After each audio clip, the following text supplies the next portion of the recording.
Berkaitan dengan salat berjamaah. Berkaitan dengan salat berjamaah apa saja permasalahan-permasalahan fikih yang berkaitan dengan salat berjamaah.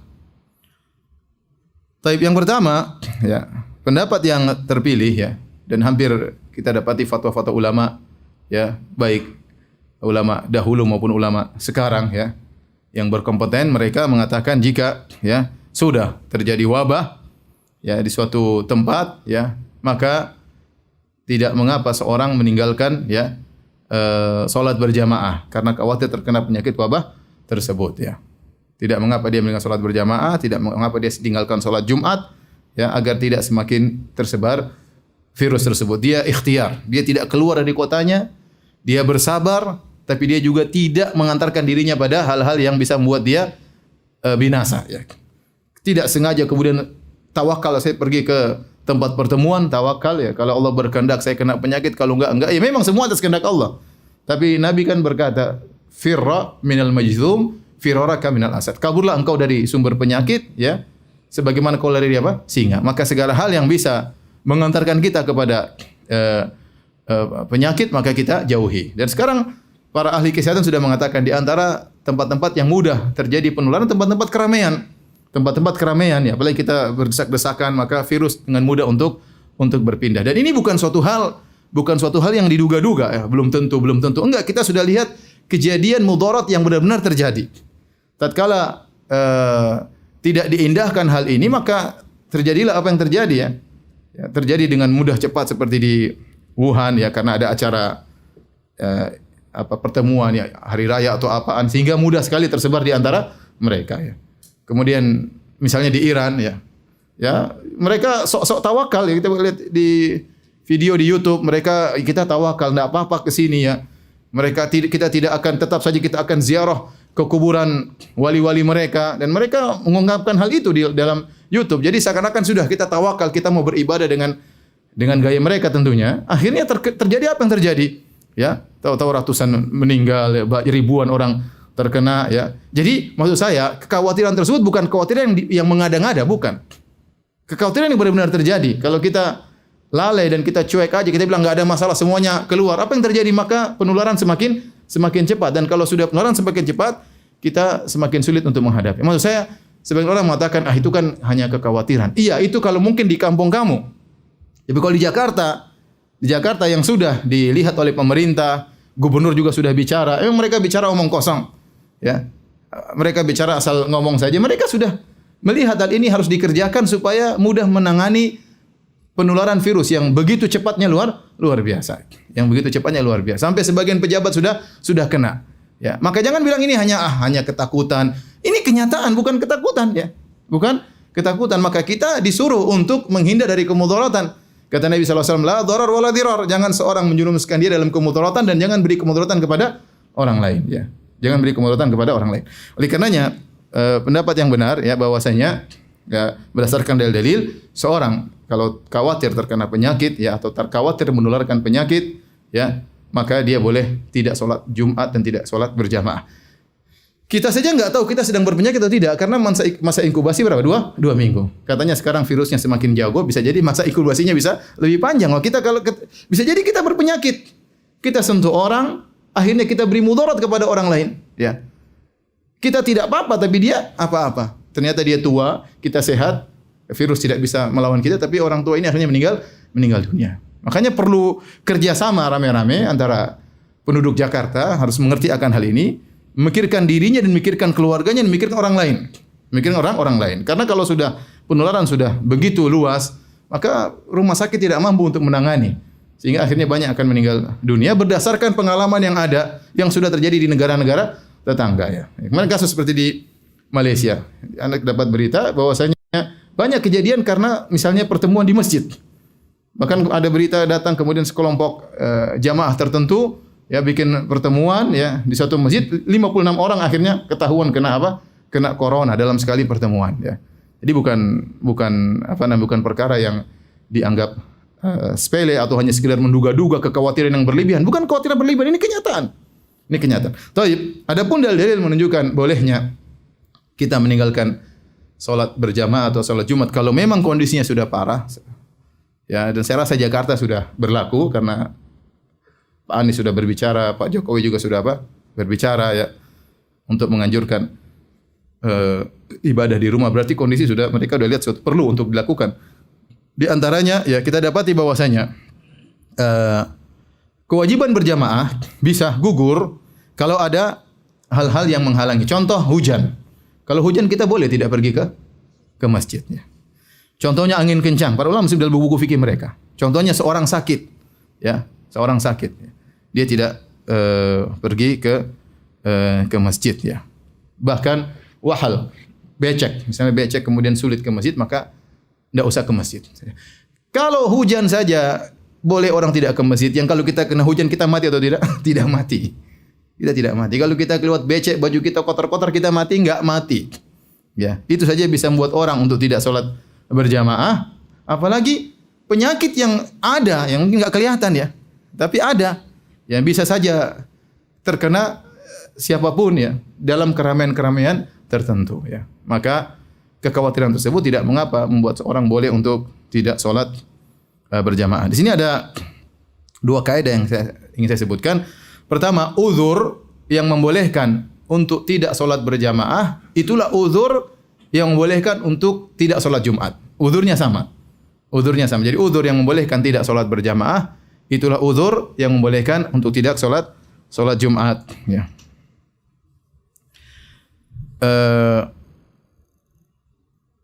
Dikatakan dalam buku Madzhab Syafi'iyah, a'dzarun fi tarkil jamaah ya a'dzarun fi tarkil jum'ah. Uzur-uzur untuk meninggalkan salat berjamaah dialah uzur untuk meninggalkan salat Jumat. Ya, fala tajibul jum'atu ala khaifin ala nafsihi. Maka tidak wajib Jumatan bagi orang yang khawatir tentang dirinya. Khawatir dirinya terkena kemudaratan ya. Entah mungkin ada musuh, entah apa, takut terkena penyakit misalnya. Au malihi, atau khawatir suatu keburukan menimpa hartanya. Wala alaman fi tariqihi matar. Demikian juga orang yang di jalan menuju masjid ada hujan, maka tidak mengapa dia salat di rumah, tidak harus salat Jumat dan tidak harus salat apa? Salat berjamaah. Wala alaman lahu maridun yakhafu dhaya'ahu. Demikian juga seorang yang sedang ngurusi orang sakit, dia khawatir salat Jumat nanti orang ini bisa tambah parah penyakitnya atau meninggal atau yang lainnya, maka tidak perlu dia salat Jumat.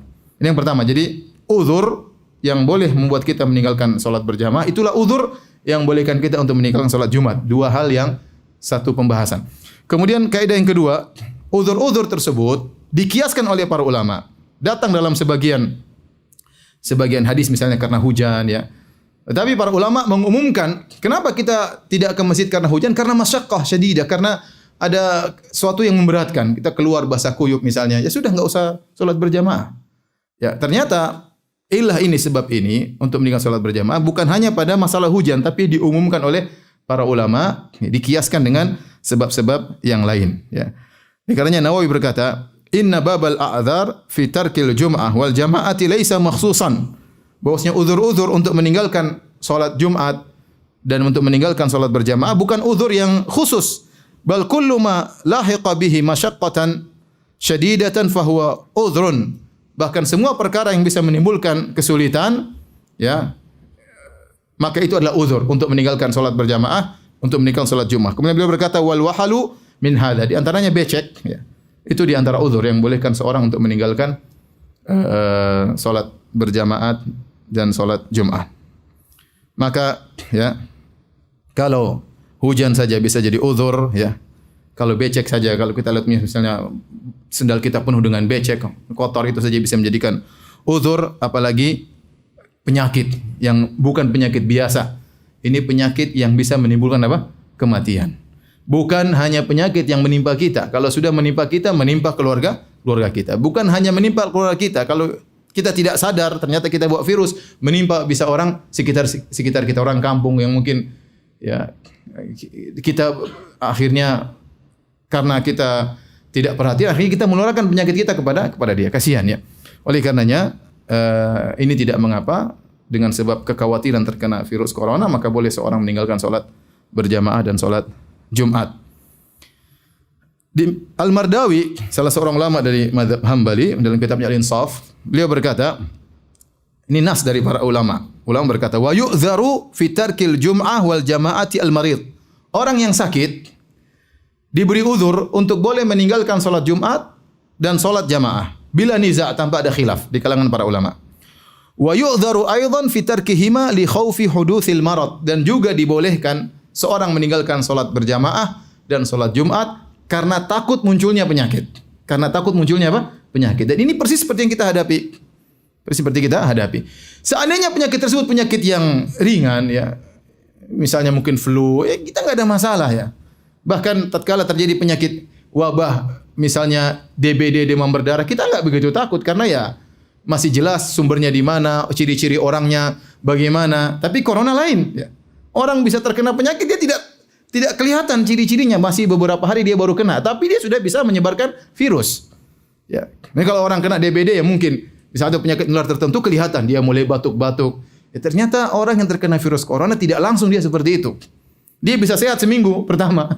Atau bisa dia bahkan sehat terus, tetapi ternyata dirinya sudah membawa penyakit ya. Maka tentu ini hal lebih mengerikan, dan ternyata penyakit tersebut bisa menimbulkan kematian, Maka jika seorang meninggalkan salat Jumat atau salat berjamaah karena ketakutan akan hal ini, maka dibolehkan ya. Demikian juga tatkala kita salat, sekarang prakteknya kita salat, terkadang kita paranoid ya, pikiran kita kita tidak bisa hindari ya. Misalnya saya ngisi pengajian terakhir malam Jumat kemarin di salah satu masjid di Bekasi, rame orang, lantai 1 rame, lantai 2 rame, lantai dasar rame. Ya udah, malam Jumat kemarin, saya takbir Allahu Akbar, sebelah batuk. Waduh. Ya saya mau santai aja, tapi susah juga. Kemudian sebelah kiri lagi batuk. Kemudian belakang saya, ya saya tawakal, tapi terpaksa tawakal. Sudah mau diapain? Mau liburkan pengajian sudah nggak bisa. Ya udah, tapi maksudnya tetap saja ada pikiran apa? Terganggu, kita kekhawatiran itu ada. Ya kalau Nabi SAW mengatakan la salata li hadrati ta'am. Tidak ada salat berjamaah kalau makanan sudah hadir. Kenapa? Karena khawatir tidak khusyuk. Makan dulu kata Nabi SAW. Wala wa huwa yudafil akhbathan, orang yang menahan buang air besar, buang air kecil, menahan angin, maka tidak ada salat berjamaah baginya, suruh buang hajat dulu. Kenapa tidak ada salat berjamaah baginya? Karena dia khawatir apa? Terganggu pikirannya, terganggu, tidak khusyuk. Apalagi kemudian kita salat was-was dalam diri kita. Ya, was-was dalam syariat tidak membani kita untuk seperti ini. Untuk kemudian nekat ya. Meskipun was-was, tapi saya katakan, saya berbicara tentang diri saya saja ya, tetap saja ada apa? Was-was ya. Sebelumnya ya, sekitar 4 minggu yang lalu saya pergi ke Singapura ya. Sudah ada orang terkena virus. Saya pergi ke Johor, sudah ada orang kena virus corona di sana. Tapi saya tidak ada paranoid ya, karena saya maksudnya belum separah yang disebutkan sudah ada orang-orang kena penyakit corona. Tapi begitu saya sudah di sini, kemudian ada pengumuman dari pemerintah secara resmi, jumlah yang semakin bertambah, belum lagi ada laporan-laporan di luar dari laporan pemerintah misalnya, maka ya wajar kalau kemudian orang khawatir. Itu wajar ya. Wajar ya. Maka ini di antara hal yang menguatkan, ya sudah, kalau daripada kamu sholat was-was terus ya. Was-was terus, ada orang tiba-tiba samping, aduh, bingung kita gini gimana ini? Mau kita ya. Kemudian dia misalnya kemudian dia bersin keluar, kita jadi gelisah ya. Sudah, mending di rumah aja. Ya, sholat juga was-was ya. Mungkin sholat imamnya batu-batu, Biasanya kalau imam sudah batu, jamaahnya latah, batu-batu semuanya. Dan kita akhirnya was-was ya. Wajar, kita manusia ya. Mau diapain? Maka tidak mengapa kita sholat di rumah. Dan ini juga berdasarkan kaidah daf'ul mawdhar muqaddamun ala jalbil masalih. Bahwasanya menolak kemudaratan diutamakan daripada mendatangkan kemaslahatan. Memang salat berjamaah maslahat ya. Ada yang mengatakan wajib salat berjamaah, ada yang mengatakan sunnah. Salat Jumat juga maslahat. Tapi kalau ada mudarat yang bukan mudarat yang dipersangkakan, tapi benar-benar terjadi ya. Seandainya kita mengatakan semua salat enggak ada masalah, ya, bisa jadi parah. Ini coba mungkin ada yang mengatakan tidak mengapa salat berjamaah, salat Jumat kerjakan saja, ramai pengajian kerjakan saja, enggak ada masalah. Coba kalau kita enggak peduli dengan seruan pemerintah, semua bikin pengajian. Ya bisa jadi virus makin tersebar. Ya. Kamu aja penakut, saya enggak. Ya kalau kamu saja misalnya bikin pengajian mungkin enggak parah, tapi kalau semua orang tidak mengindahkan anjuran pemerintah. Saya bikin pengajian sehari 3 kali. Rame sana, rame sini, rame ustaz yang fulan lagi, yang ustaz lain juga demikian. Salat berjamaah rame terus ya. Benar, khawatir kenyataannya, dan sudah terjadi di negara lain ya. Saya dapat Malaysia, di antara sebab terjadi penyebaran virus adalah di masjid-masjid. Ya. Ada saya bilang tadi pertemuan kelompok orang bikin pengajian akhirnya terkena apa? Terkena virus. Ini terjadi. Ya. Maksud saya kekhawatiran itu bukan kekhawatiran yang mengada-ngada, tapi benar-benar terjadi dan sudah terjadi di negara-negara tetangga kita. Dan bisa saja, waliyadzubillah, bisa saja kita juga mengalami seperti apa yang mereka rasakan. Taib. Alhamdulillah ada fatwa dari ulama Al-Lajnah Ad-Daimah yang dikeluarkan pada tanggal 7 Rajab 1441 Hijri atau 12 Maret 2020 berkaitan dengan fatwa-fatwa tentang orang-orang terkena berkaitan dengan corona. Ya, kita tahu di Saudi belum separah seperti Kuwait, ya. Itu pun pemerintah Arab Saudi kemudian langsung menutup orang-orang tidak boleh umrah. Ya. Kita nggak bilang kemana orang Saudi, kenapa nggak tawakal, biarkan saja orang umrah, nggak bisa. Ini perkaranya nggak gampang. Bayangkan kalau pintu umrah dibuka, meskipun dengan pemeriksaan yang ketat. Karena masalahnya tadi saya katakan, orang kena corona tidak mesti nampak dia tanda-tandanya. Dia mungkin kelihatan sehat, dia tidak bersin. Ternyata tubuhnya kuat, imunnya kuat, virus corona nggak bisa apa-apa. Tapi dia bawa. Kemudian dia umrah, singgol sama orang macam-macam. Kemudian Mekah menjadi sumber wabah. Apa kata dunia? Apa kata orang-orang non-Muslim misalnya? Lihat Mekah sebagai sumber apa? Sumber penyakit. Maka saya bilang pemerintah Arab Saudi serius itu bagus ya. Ya kita juga termasuk orang-orang yang tidak bisa umrah. Padahal saya punya jadwal umrah di depan ada 3 jamaah. Semua menerima karena mereka tahu apa yang tindakan yang diambil oleh pemerintah Arab Saudi sudah benar. Padahal mereka tidak ramai, maksudnya tidak terjangkiti seperti kita. Seperti di Jakarta, tidak seperti di Kuwait ya. Kalau di Kuwait sudah parah ya sampai salah seorang ulama bernama Syekh Utsman Khamis ya. Beliau sempat menyampaikan pengajian beberapa minggu sebelumnya.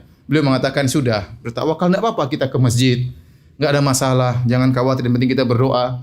Kemudian beliau cabut pernyataan beliau beberapa hari lalu. Beliau cabut, beliau mengatakan kita ikut pendapat para majelis ulama di Kuwait tidak boleh ada yang ke masjid. Beliau cabut. Kenapa? Kondisi semakin apa? Semakin parah. Maka saya katakan hukumnya tidak sama mungkin Jakarta dengan tempat lain. Tempat lain mungkin boleh seorang apa? Masih ke masjid karena kondisinya belum seperti Jakarta. Tapi kalau Jakarta, Pak Anies hafizahullah sudah menyatakan, Pak Jokowi hafizahullah juga sudah menyatakan bahwasanya kondisinya sebaiknya ke rumah. Berarti ada sesuatu yang harus dikhawatirkan, ya, untuk bisa penanganan agar virus tidak semakin tersebar. Tapi maksud saya, inilah fatwa dari ulama Al-Lajnah Ad-Daimah dari Arab Saudi pada tanggal 12 Maret 2020. Di antara fatwa tersebut intinya orang yang sudah terkena penyakit maka tidak boleh ke masjid, dilarang. Atau tanda-tanda penyakit maka dilarang ke masjid. Adapun orang yang sehat bagaimana? Kata mereka, man khasya an yatadarrar aw yadhurru ghairahu fayurakhas lahu fi adami syuhudil jum'ah wal jamaah. Adapun orang yang takut untuk mendapat kemudaratan, dia tahu dia tidak sakit, tapi dia takut dapat apa? Kemudaratan, ya. Aw yadhurru ghairahu, atau dia bisa beri kemudaratan kepada orang lain, ya. Bisa jadi dia punya virus dan dia tularkan kepada orang lain.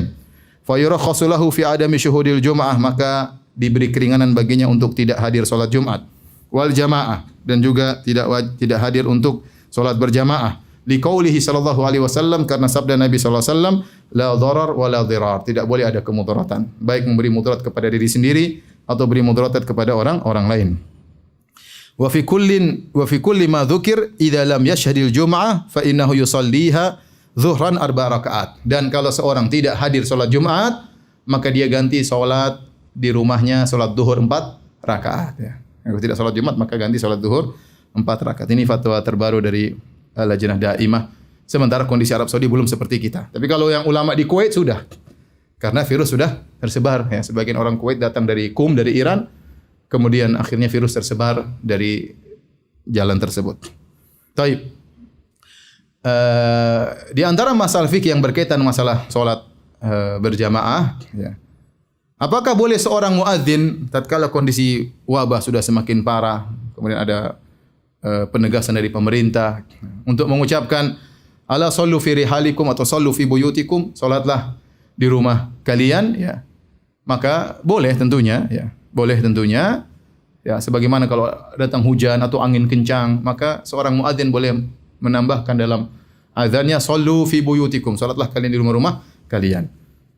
Salatlah misalnya hujan kencang, salat di rumah, ya, dan itu sunnah mengucapkan demikian.